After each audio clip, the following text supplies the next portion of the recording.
आज Doubtnut app download करें। Doubtnut पर अपने सभी गणित, रसायन विज्ञान, भौतिक विज्ञान और जीव विज्ञान के डाउट्स का करो सफाया। बस प्रश्न की फोटो खींचो, एक ही प्रश्न को क्रॉप करो और तुरंत वीडियो सोल्यूशन पाओ। अभी डाउनलोड करें। हेलो दोस्तों, आइए देखते हैं एक प्रश्न। किसी समतल में 10 बिंदु दिए हुए हैं।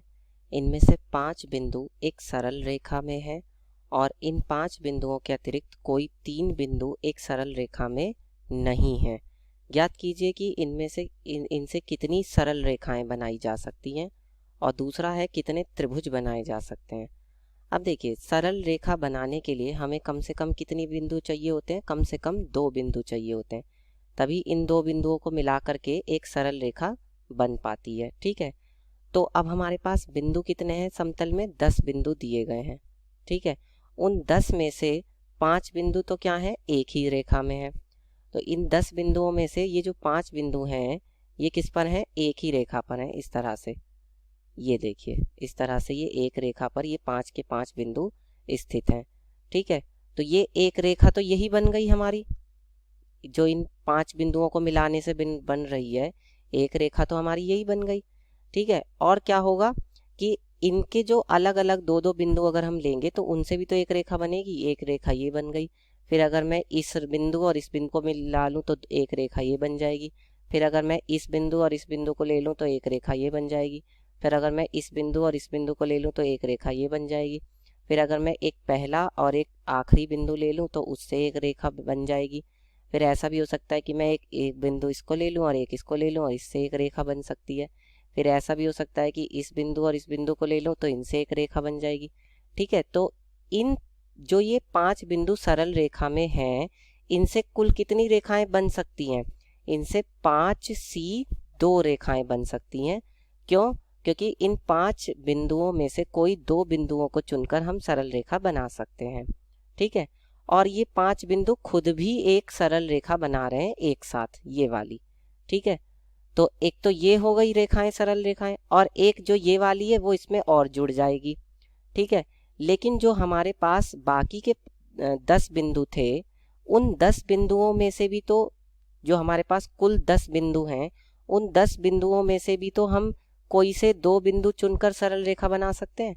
ऐसे या फिर ऐसे, या इन दोनों बिंदुओं से बना लूँ रेखा, या इन दोनों बिंदुओं से बना लूँ, या इन दोनों बिंदुओं से बना लूँ, या इन दोनों से बना लूँ, या इन दोनों से बिंदुओं से मिला लूँ, या इनसे मिला बना लूँ। ठीक है, तो इसलिए जो 10 बिंदु हैं उनमें से भी मैं 2 बिंदु चुनकर 10C2 रेखाएं बना सकता हूँ। ठीक है, लेकिन ये जो हैं, ये जो 5 बिंदु 5C2 हैं, ये 10C2 तो क्या है? कुल रेखाएं हैं, जो कुल रेखाएं हैं। ठीक है, कुल रेखाएं जितनी बनाई जा सकती हैं। लेकिन ये वाली जो है 5C2, जो एक ही सरल रेखा पर है, ये इसमें दोबारा गिन लिए जा रहे हैं। इसलिए हम क्या करेंगे? इनको घटा देंगे। ठीक है, तो कुल सरल रेखाएं कितनी आ जाएंगी?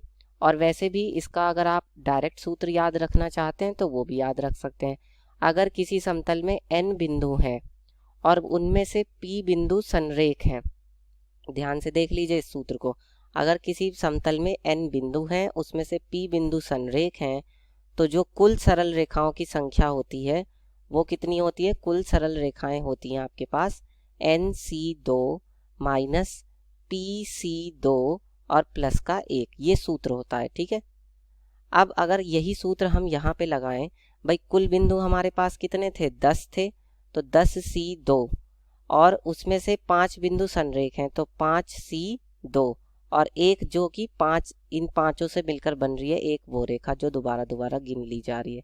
तो 10C2 को कैसे हल करेंगे? फैक्टोरियल 10 बटे में फैक्टोरियल 2, फैक्टोरियल 10 माइनस 2 यानी कि 8, और 5C2 कैसा आएगा? फैक्टोरियल 5 बटे में फैक्टोरियल 2, फैक्टोरियल 5 माइनस 2 यानी कि 3 और प्लस का 1। ठीक है, तो ये कितना हो जाएगा आपका? यहाँ से इसको हम खोल सकते हैं, 10 गुणा 9 गुणा फैक्टोरियल 8 बटे में 2 गुणा फैक्टोरियल 8 माइनस 5 गुणा 4 गुणा फैक्टोरियल 3 बटे में 2 गुणा फैक्टोरियल 3 प्लस 1, ये हो जाएगा।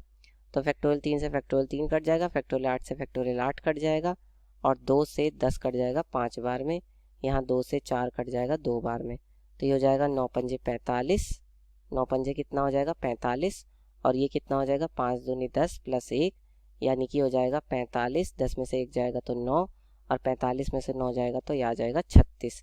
यानी कि कुल सरल रेखाएं कितनी बनाई जा सकती हैं? 36 सरल रेखाएं बनाई जा सकती हैं। अब आते हैं त्रिभुजों के लिए। तो देखिए किन्हीं 3 असंरेख बिंदुओं से क्या मिलकर बनता है? त्रिभुज हमें प्राप्त हो जाता है, किन्हीं 3 असंरेख बिंदुओं से।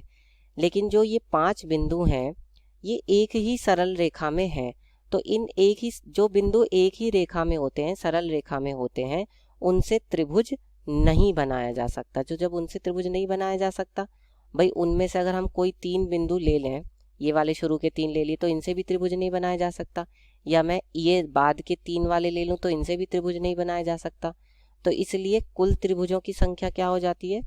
कुल त्रिभुजों की संख्या, कुल त्रिभुजों की संख्या ये हमारी हो जाती है। देखिए हमारे पास बिंदु कितने थे? 10, तो 10 में से कोई से 3 बिंदु लेकर के त्रिभुज बनाया जा सकता है, ठीक है। लेकिन उसमें से ये जो 5 बिंदु में से 3 बिंदु हम चुनकर बना रहे हैं त्रिभुज, वो तो बन ही नहीं पा रहा, तो वो हम घटा देते हैं। यानी कि इन 5 में से 3 बिंदुओं को हम चुनने वाले तरीकों को हम घटा देते हैं, क्योंकि उनसे त्रिभुज बन ही नहीं सकता, ठीक है। तो अब हम क्या करेंगे? इसको सरल कर लेंगे। फैक्टोरियल 10 बटे में फैक्टोरियल 3, फैक्टोरियल 10 - 3 यानी कि 7, और ये हो जाएगा फैक्टोरियल 5 बटे में फैक्टोरियल 3, फैक्टोरियल 5 - 3 यानी कि 2। तो ये कितना हो जाएगा? 10 गुणा 9 गुणा 8 गुणा फैक्टोरियल 7, और बटे में क्या आएगा? फैक्टोरियल 3 को लिख सकते हैं 3 गुणा 2 गुणा फैक्टोरियल 7, माइनस 5 को मैं लिख सकता हूँ 5 गुणा 4 गुणा फैक्टोरियल 3, और बटे में फैक्टोरियल 3, और फैक्टोरियल 2 को मैं लिख सकता हूँ 2।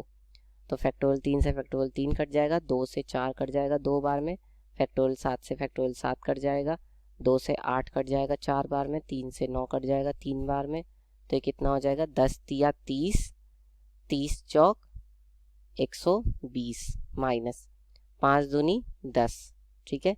तो कुल जो त्रिभुजों की संख्या आएगी वो कितनी आ जाएगी? 110। ये आपका उत्तर होगा। इस तरह से हल करके बता देंगे। कक्षा 6वीं से 12वीं से लेकर नीट, IIT, JEE वो एडवांस के लेवल तक 1 करोड़ से ज्यादा छात्रों का भरोसा। आज ही डाउनलोड करें डाउटनेट ऐप या व्हाट्सएप करें अपने सारे डाउट्स 8400 400 400 पर।